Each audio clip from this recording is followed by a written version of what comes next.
بسم اللہ الرحمن الرحیم۔ ایک جنازہ راجن پور میں پڑھایا گیا، اسی میت کا دوسرا جنازہ ڈیرہ غازی خان میں پڑھایا گیا۔ کیا ایک ہی میت کے دو دفعہ جنازے کی نماز پڑھائی جا سکتی ہے یا نہیں؟ اسی آدمی کا راجن پور میں بھی گھر تھا اور ڈیرہ غازی خان میں بھی، اور تدفین ڈیرہ غازی خان میں ہوئی۔ امام اعظم ابو حنیفہ رحمہ اللہ تعالیٰ کی تحقیق کے مطابق افضل اور بہتر اور اچھی صورت یہ ہے کہ جنازہ ایک دفعہ پڑھا جائے۔ کئی دفعہ جنازہ پڑھنے کی صورتیں صرف اس وقت ہوتی ہیں جب اتنا جم غفیر ہو کہ لاکھوں کی تعداد میں لوگ جمع ہو گئے، اب کسی کے کھڑے ہونے کی جگہ نہیں، تو وہ چلے جائیں گے، پھر دوسرے لوگ جنازہ پڑھیں گے۔ ایسے بعض دفعہ واقعات ہو جاتے ہیں۔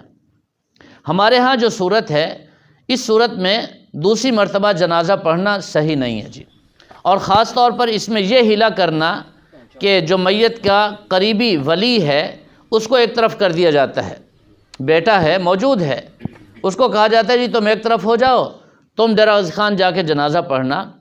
اگرچہ گنجائش ہو جاتی ہے اس طرح، لیکن مناسب نہیں ہے۔ جنازہ ایک جگہ پڑھا جائے، تدفین جہاں دل چاہے کرے، دو جگہ جنازہ مناسب نہیں ہے۔ بعض دفعہ تو بلا ضرورت ایک جگہ سے دوسری جگہ لے جایا جاتا ہے، محض اس لیے کہ وہاں بھی رشتہ دار ہیں، زندہ نہیں آتے، مردہ کو پھرایا جاتا ہے۔ یہ اچھا نہیں ہے، اس میں احتیاط ہونی چاہیے۔